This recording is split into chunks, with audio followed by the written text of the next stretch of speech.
on our open offer. We believe that everything is above board, and sooner than later, all the regulators will give us the nod to proceed and close the acquisition.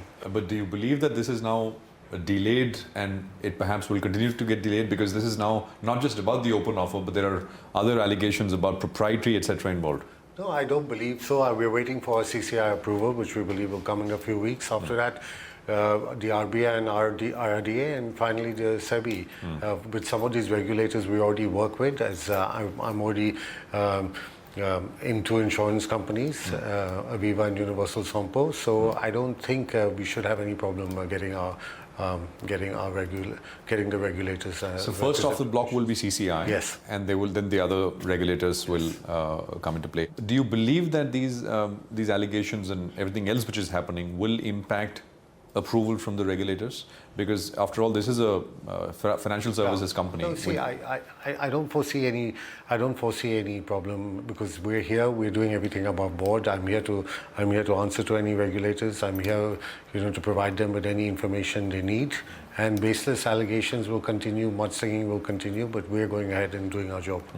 Just to go back, what caused the disruption, the rupture in that sense, in your opinion? As you said, I mean, you've been long-time shareholders and they were okay. Yeah. But now something went wrong. So that's everything was fine until the chairperson needed to be voted back in. So of course, at that time she accepted our offer and said that she will help us in getting all the permissions as well as helping us navigate getting into the business and making us understand the business. As soon as we voted her back in, now she's using all that against us. But to be clear, did you want her to continue, or did you want when the open offer bit happened, did you want her to continue as the helm of affairs, or what was the offer given to her? What was the discussion? No, as far as we're concerned, listen, we don't want to upset the management as well as the board. We are professional. All our businesses are run professionally. Family members only take seats on the board. And even in this case, all our discussions were centered around the fact that at the most, we may supplement the board with some more people, who can add value to the business, and as well as provide capital to each of the businesses to take it to the next level. There was no question about us replacing anyone. No, but you said right now that when she sort of understood that she perhaps will be voted out, and that's when she kind of. If she assumes that, I don't know why, because as far as we were concerned, we wanted a smooth transition, and that's why we voted her back in. But what was the offer specifically? That the executive chairperson position would be held by. No, there were no negotiations to the to how the business and what positions anyone would hold after the open offer. But roughly, was there an indication, because she would have gotten an indication from the conversation that you had? So they're just trying to understand. Did you offer her to continue on the board while? Yes, absolutely. There was no discussion on any replacement. And as far as we were concerned, we were happy to have her continue on the board. Now, as a chairperson or just as a board member was something which wasn't discussed. Although, to be fair, there are only, I think, 2 institutional investors. And then there is, you as a large investor, right? So no institutional investors? I'm not sure what their status is, whether they've been asked, they've been denied, or whatever. They were promised but never voted on. Absolutely. Similar. But have you spoken to the other 2? No, we believe, not only the other 2, we believe all the shareholders are supporting us. But have you spoken to the 2 large institutional shareholders? Yeah, regular. There's always a regular dialogue. After this entire thing? There is a regular dialogue. And what are they telling you? We believe that we have their full support. Mr. Vaman, let's just talk about that open offer price. How significant do you think that is in this entire scheme of things, or you think it's gone beyond that? It's not about the price anymore. If tomorrow you were to raise the price, do you think things can be brought back on track?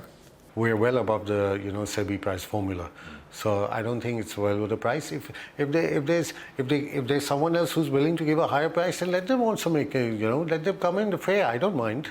It's not something which we believe we've offered a fair price for the business, and let the shareholders decide. Are you willing to go up?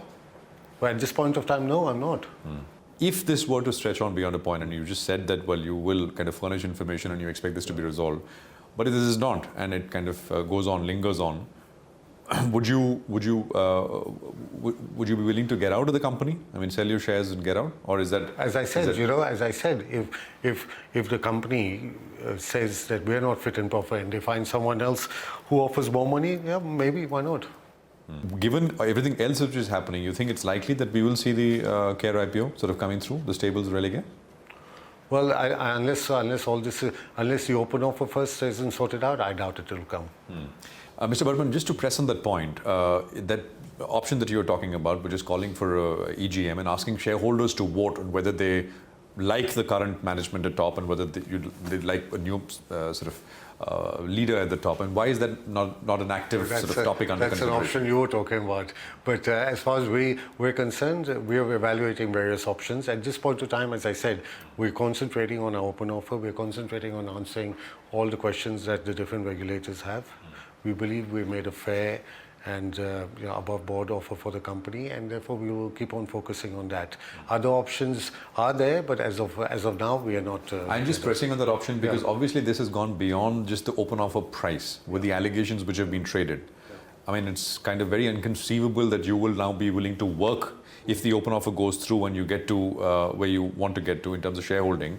You'll be able to work with the current sort of person at top, and that's the reason why I mean, eventually it will perhaps come down to that at some point. Well, as I said, we have various options, and we are being advised by able the legal team as well as our merchant bankers, and as I said, we will only look at those options once we have a situation where we need to exercise those.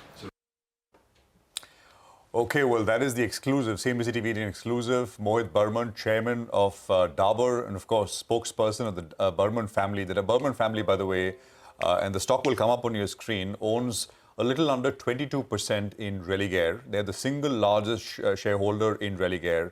Mr. Burman telling us clearly that at this stage, there is no plan to increase the open offer price.